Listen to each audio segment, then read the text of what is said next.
മാലിന്യക്കൂനകളും പകർച്ചവ്യാധികളും കോടതിയുടെ രൂക്ഷ വിമർശനവും കൂടിയായപ്പോഴാണ് മാലിന്യ നിക്ഷേപത്തിന് പാറക്കോറികൾ എന്ന ആശയം മുന്നോട്ട് വെച്ചത്.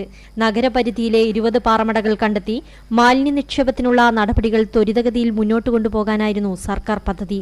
ഇതിനിടയിലാണ് കാട്ടായിക്കോണത്തെ പാറമടയിൽ പ്രതിഷേധ സ്വരവുമായി നാട്ടുകാരെത്തിയത്. ഇതോടെ വീണ്ടും സർവകക്ഷിയോഗം വിളിച്ചു. എതിർപ്പില്ലാത്ത പാറക്കോറികളിൽ മാലിന്യം സംസ്കരിക്കാനാണ് തത്വത്തിൽ തീരുമാനമായത്.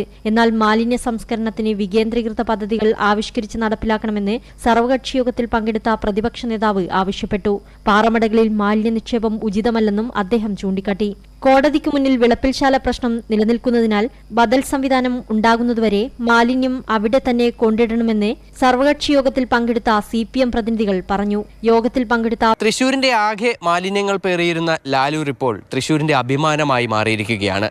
ഇനി പുതിയ യുഗത്തിലേക്ക് കടക്കുകയാണ്. ഇവിടെ ഛായ തന്നെ മാറ്റിക്കൊണ്ടാണ് തൃശൂരിൽ നിന്നുള്ള ഫുട്ബോൾ ഇതിഹാസം IM വിജയന്റെ പേരിൽ ഇത്തരത്തിലൊരു സ്റ്റേഡിയം, ഒരു സ്പോർട്സ് കോംപ്ലക്സ് തന്നെ പണിതീർത്തിരിക്കുന്നത്. ഫുട്ബോൾ കോർട്ട് മാത്രമല്ല, ഇൻഡോർ സ്റ്റേഡിയവും ടെന്നീസ് കോർട്ടും സ്വിമ്മിംഗ് പൂളും ഉൾപ്പെടെ എല്ലാ തരത്തിലുള്ള കായിക വിനോദങ്ങൾക്കും ഇവിടെ കൃത്യമായി ഒരു സൗകര്യങ്ങളൊക്കെ തന്നെ ഒരുക്കിയിട്ടുണ്ട്.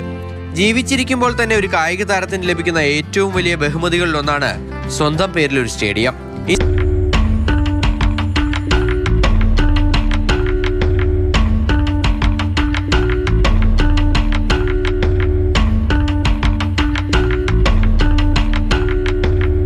നേരത്തെ നമ്മൾ ബ്രഹ്മപുരത്ത് കണ്ടുകൊണ്ടിരുന്നത് 110 ഏക്കറിൽ വ്യാപിച്ചു കിടക്കുന്ന മാലിന്യത്തിൻ്റെ മലകളാണ്.